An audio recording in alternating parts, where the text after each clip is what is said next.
Auditors at OpenTheBooks.com have found overtime pay is increasing for Austin police and fire departments even after years of plans to reduce the spending. Jeremy Portnoy from OpenTheBooks.com has been crunching the numbers and joins us live to chat. Good morning, Jeremy. Good morning, Allison and John Carlos. How are you? We're great. Thank you for being with us. Jeremy, let's get right into it. How much did the city spend on overtime last year? So last year, that total pay went up to $149 million. That's up $13 million from 2023.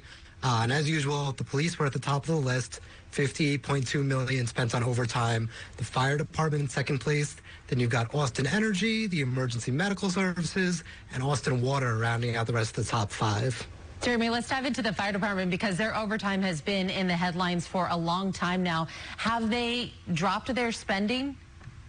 They actually just had a new record for the most they've spent in 1 year, right? If you go all the way back to 2017, that was the previous record, $18 million spent on overtime. The city stepped in with different audits and reforms over the next few years.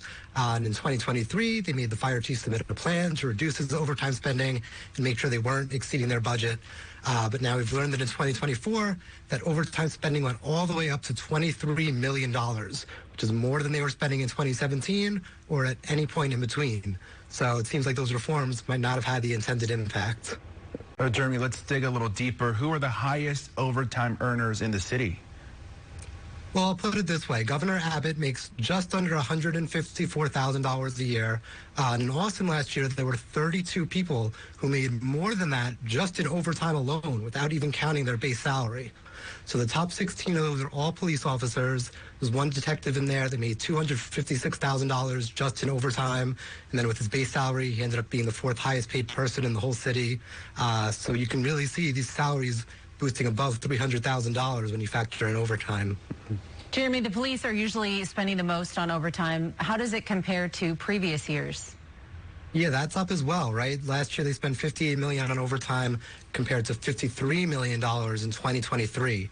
So the police takes up only 14% of the city's payroll, but 40% of their overtime payments when they get that high.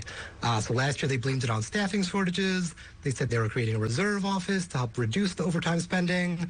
And the staffing shortages got better. There's 400 new people on the payroll this year, but those overtime payments are still up.